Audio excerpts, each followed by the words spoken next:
You talk about a stone cold killer. What up, JP Nation? It's your boy JP. Today we are reacting to another non-stop sports video. How good was Isiah Thomas actually? And I cannot wait to get into this video. So let's go ahead and get into the video. I'm excited, man. One of the most underappreciated point guards of all time. Isiah Thomas was a bad boy. He was controversial and damn fast. Thomas is a two-time NBA champion and is considered one of the best small players ever. But how good was Isiah actually? Road to the NBA. The youngest of 9 children, Isiah Thomas grew up extremely poor. Growing up among guns, drugs, and violence, basketball was always his refuge. Isiah started dribbling at the age of 3, and by the time he finished high school, he was probably the best ball handler in the country, standing at 6'1" and weighing 107. You know what's impressive about his ball handling? Like, he's one of the greatest ball handlers of all time. Like, I remember watching an episode on Open Court about, you know, him and his ball handler learning from his brothers, that the one song that he plays to get in rhythm when he ball handles is not even a rap song, not even like one of the R&B songs. It's Sweet Georgia Brown. Sweet Georgia Brown is what the Harlem Globetrotters come out to, you know, with the whistling and everything, with the ball handling, watching Coley Neal. You know, this is, you know, it was really interesting when I heard that, but yeah, he's one of the greatest ball handlers of all time, and just having Sweet Georgia Brown playing his head,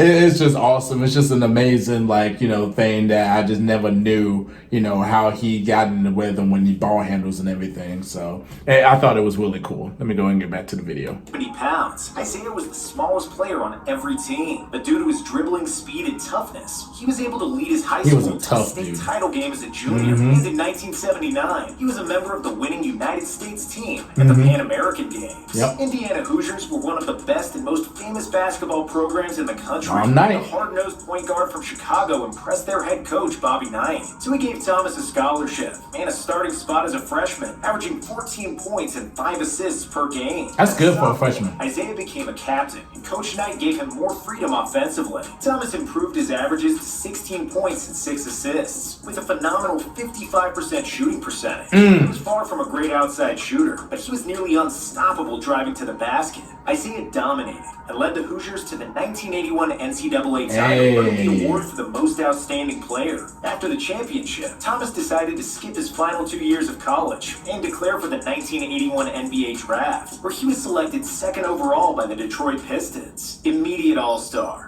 Before Isiah Thomas was drafted, the Pistons were a disaster, finishing with the worst record in the league for 2 straight seasons. Isiah's arrival propelled Detroit to 18 more wins than the previous year, and he immediately became the team leader with 17 points, 8 assists, and 2 steals on average. He was an all-star starter as a rookie. Only 11 other players have made the all-star in their rookie year before Isiah did it in 1982, and 11 players did it since. As a sophomore, Thomas improved his averages to 23 points, 8 assists, and 2.5 steals. He made another All-Star game, but the Pistons again failed to make the playoffs. However, in 1984, that would change. After 6 years with a losing record, the Pistons had the best offensive rating in the NBA, and finally had a winning season, qualifying for the playoffs. Isiah averaged 21 points and 11 assists in the regular season, and was the MVP of the All-Star game. In the playoffs, the Pistons had a tough matchup against the Knicks and Bernard King, who averaged an almost unbelievable King was a beast. In pivotal Game 5, Isiah scored 16 points in the 94 seconds to force the game into overtime. However, he then fouled out in the OT, and the Knicks held on to the win. In 1985, Isiah led the league in assists with 13.9 dimes per game, which was the best passing year in NBA history at the time, a record that was later broken by John Stockton. In the playoffs, Zeke led the Pistons to their first series win in 9 years, but then they immediately lost in the next round to the Celtics, despite Isiah averaging 25 points and 11 assists. Getting close. Yeah, yeah, you just seeing the Pistons improve each and every year. And, you know, they had to run into Boston. They had to run into Philadelphia. Milwaukee was a hell of a team with Sidney Moncrief and Marcus Johnson. So they had to run into, like, really tough teams. Atlanta Hawks, too, with Dominique coming up. So, you know, the Pistons had it, like, really hard and all that, but they were adding pieces. Chuck Daly was an amazing coach. I really love Isiah Thomas. There's two different versions of Isiah Thomas I really like, which they're going to get into the half-court offense with Isiah Thomas when they won the championship. But what you saw, from 81 to when they started going half-court, Isiah was so good in the full court, like with his ball handling, his speed, and the way he was getting into the rim. He'd be scoring 30 something. He'd be scoring 30 something points a night. Him and Chapuka, John Long. That Isiah Thomas, you would love to watch Isiah Thomas play because he could play in this era. Like that full court Isiah Thomas will play in this era, and he will be remarkable, especially when it's nobody can't touch him. Ooh, I feel bad for them point guard defenders. Man, he had a killer instinct. Isiah had a killer instinct. Stone cold killer.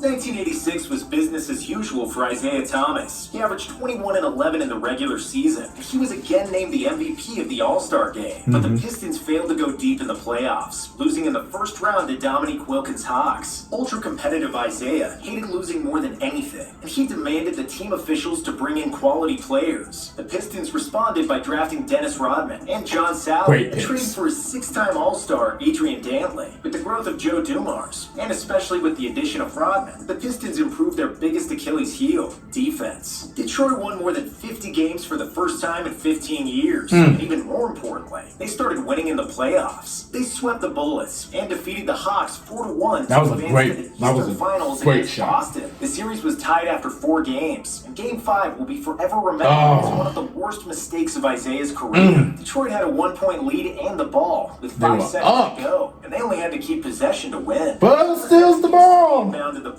Bird stole it, and Boston won the game. Isiah recovered and played great in a Game 6 victory. However, Bird was simply too good, and the Celtics won the series. In 1988, the Pistons blossomed defensively, with the second-best defensive rating in the NBA, and with 7 players scoring in double figures. To get everybody involved, Isiah didn't dominate the ball as much. He sacrificed his stats and averaged less than 20 points and 10 assists for the first time in 5 years. But it paid off. Detroit got past the Bullets, then smacked Jordan and the Bulls, and finally got past the Celtics to reach their first NBA Finals in 32 years. Before the Finals against the Lakers, Isiah and his good friend Magic Johnson kissed on the cheek before the start of Game 1, but the friendliness of the two best NBA point guards stopped there. The Finals offered plenty of drama, most notably Game 6, which became the most famous game of Thomas's career. Detroit had a 3-2 series lead, and Isiah scored 14 straight points in the third quarter, but everything seemed doomed when he severely sprained his ankle and couldn't get up. In one of the most heartfelt moments in NBA history, Isiah refused to sit out and continue to play. He was limping on one leg for the rest of the game and ended up scoring 25 points in the third quarter alone, and 3 points total. The Pistons had the title in their hands with 45. Respect so much for Isiah Thomas. That's probably my favorite moment of Isiah Thomas is when he sprained his ankle in Game 6. They were like, the Pistons were up 3-2, and Isiah was just hot. He was cooking.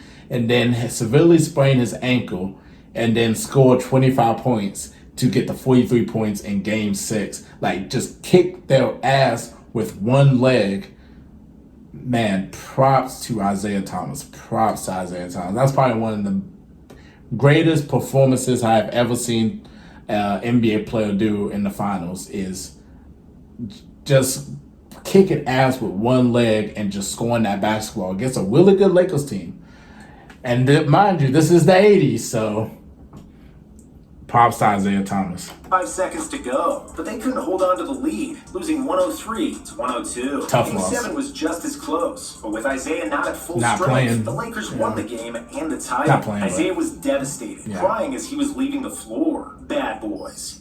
After 2 heartbreak Game 7 losses, a team can either break or break through. The Pistons were tough as nails, and Thomas would rather die than stop trying to win. Detroit was a highly unusual team who did everything by committee, while other teams had at least 1 or even 2 players who averaged more than 20 points. Isiah led the Pistons in scoring with just 18 points per game. The Pistons became the first team in NBA history that was winning games primarily with their defense and toughness. Isiah infected the Pistons with a sick desire to win at all costs. The entire team was so blinded by winning the trophy that they went to the extremes, especially Mahorn and Lambier, who was often considered the dirtiest player ever. While Lambier and Mahorn were dealing all the punches, Thomas was the leader. He was the one who raised their aggression to the point where the rest of the league hated them due to their dirty antics. They got nicknamed the Bad Boy Pistons. Despite all the dirty fouls and cheap shots, no one can ever dispute one thing. The Bad Boy Pistons were the true definition of a team. Their selflessness was unreal, and they were ready to die for each other on the court. Isiah consciously sacrificed his minutes for Dumars and Benny Johnson, and he shot less so that others could microwave. Isiah's determination resulted in the best year ever for the Pistons, who won 63 games in the regular season and clinched the best record in the league. In the playoffs, they swept the Celtics and the Bucks, and in the Eastern Finals, they had to go through the best player in the NBA, Michael Jordan. But then, Isiah introduced the Jordan rules, which meant stopping the best player in the league at all costs. Punches, trash talk, fouls after the whistle, and intimidation were all used to slow down Jordan. MJ and Pippen were beaten to a pulp, and the Pistons proceeded to the NBA Finals, again against the Lakers. However, this time around, Kareem was too old, and Magic was hobbled and didn't play the entire series. Even if he was healthy, the Pistons were just too good, too united, and too determined to win. They ended up sweeping the Lakers 4-0, with Joe Dumars winning the Finals MVP. Next season, the Pistons continued their dominance, winning 59 games and finishing first in the East. Isiah led the team in scoring and assists with 18 points and 9 dimes per game. After sweeping the Pacers and defeating the Knicks in 5 games, Thomas and the Pistons faced a tough 7-game series against the Bulls in the Eastern Conference Finals. While Jordan was able to get his points in Game 7, the Pistons suffocated the rest of the Bulls, who shot a miserable 23% from the floor. The Pistons comfortably won and proceeded to the finals against Portland. In the finals, Isiah played probably the best playoff series of his life. He averaged 27 points, 5 rebounds, and 7 assists, shooting 55% from the floor and an otherworldly 70% from 3. Wow. His and the team's confidence was through the roof, and even though the Blazers got close in most of the games, Isiah willed the Pistons to a 4-1 win and a back-to-back title. We never quit. We always feel we are going to win, no matter what the score is. It's all a battle of will. You have to keep asking yourself, how bad do you really want it? Thomas said after the finals. No handshake. After 3 runs to the NBA Finals, the Pistons started to break off. Isiah suffered multiple injuries and ended up playing only 48 games in the 91 season. Detroit was still good and experienced enough to make the playoffs and get past the Hawks and the aging Celtics. But after they defeated Jordan and the Bulls in 3 straight postseasons, their luck ran out. MJ and Pippen battled through all the fouls and dirty tricks and swept the Pistons in 4 games. In the last seconds of Game 4, Thomas and his teammates walked off the court without shaking hands with the Bulls, which Jordan took personally and considered a huge disrespect. 1992 was the beginning of the end of the Bad Boys era. After the Pistons lost in the first round, Chuck Daly resigned. Isiah wasn't invited to play for the Dream Team in the Olympics, largely due to his conflicts with Jordan, Pippen, and Magic Johnson, and it was something he never got over. In 1993, the Pistons didn't even make the playoffs for the first time in 10 years. Next season, Rodman was traded. Bill Lambier played only 11 games, and Isiah played 58. And in the 58th game, Isiah's whole world crumbled. The 33-year-old Thomas tore his Achilles, and it was a final nail in the coffin for the Bad Boys era. Back in those days, a torn Achilles was like a death sentence for basketball players, especially for small point guards who relied on their speed. And just a month after the injury, Isiah announced his retirement from the NBA. Legacy. Isiah played 13 years in the NBA and made the All-Star team 12 times. He averaged 9.3 assists per game for his career, and only Magic, Stockton, Oscar, and CP3 are better than him on the all-time list. Thomas is 24th all-time in steals per game and is at the top of nearly all Pistons leaderboards. By the time he finished his career, many considered him the second best point guard ever behind Magic Johnson in terms of speed and ball handling. His team was way ahead of his time, and he was the first little guy to lead his team to the NBA title. To this day, Isiah is the smallest player to win the Finals MVP trophy, and that's maybe the most important and the most telling statistic of them all. He had a warm and infectious smile, but don't be fooled. Despite his small stature, Thomas was the biggest fighter and one of the most competitive guys in NBA history. Many consider him a dirty player because he would do anything necessary to win the game, and his clashes with Jordan, Magic, and Bird are still one of the best rivalries in NBA history. Jordan and Isiah still hate each other to this day, which only proves that Isiah will remain a bad boy for life. I just love how he ended it there. He said Isiah Thomas will still be a bad boy for life. That is just a great ending there. Great breakdown of the video of just showing you how great Isiah Thomas was. Yeah, in the 80s, you had the Boston Celtics, you had the Lakers. But don't be fooled, man. The Pistons, was one of the best teams in the late 80s and early 90s. Isiah just doesn't get a lot of love, like that because of just the dirty antics and the plays and everything. But the one thing I really respect, and he said it gratefully in the video, is that the Pistons were a team. They were a team. Like, they will do anything for each other. Like, if Isiah Thomas is fighting, every Piston player is fighting. They were playing like a team. They were unselfish. They did everything. They would do everything. Everyone had the same mindset, 1 through 15. Like, the same mindset. Do anything it takes to win a championship. And Isiah led that too as well. Started with the Rodman comments regarding about, if Larry Bird was just another black player, get to the Thomas, and Isiah defended him. And that just kind of just tainted his image. But you just could tell that he was all about the team. He would defend Rodman no matter what. So, but man, if you watch the early Isiah Thomas clips, before they went into that half-court offense, I mean, he was just a killer full court. Like, you picking him up on full court. He had the handles, he had the shot, he had the speed, he could drive in the hole, he could play defense. Like, he was just a hell of a player. He still was a hell of a player with the half-court offense too as well. So, and it's really cool with him and Mark Aguirre in the 81 draft, 2 people from the same neighborhood getting drafted in the top 2 in the 81 draft. Mark Aguirre coming to the Pistons later on, who was a hell of a player himself with the Dallas Mavericks, going to 4 straight Western Conference Finals. Like, he was a hell of a player himself. But yeah, Isiah just doesn't get any love, and then plus with the bad boy image and everything. But if you look aside from all the dirty antics and everything, bad boys, one of the greatest point guards of all time, bar none, one of the greatest. A guy that small, doing damage, in the NBA at 6'1", 180 pounds. Isiah was just a heart of a lion. Like, he just wanted to kill you. I enjoy his analysis today when listening to him on NBA TV and everything. I just can't imagine Isiah Thomas in today's league. We're gonna ask y'all in the comments down below, how many points would Isiah average in today's league with nobody checking him at the rim, with just no touching at all, just easy layups? How many points would Isiah average in today's league?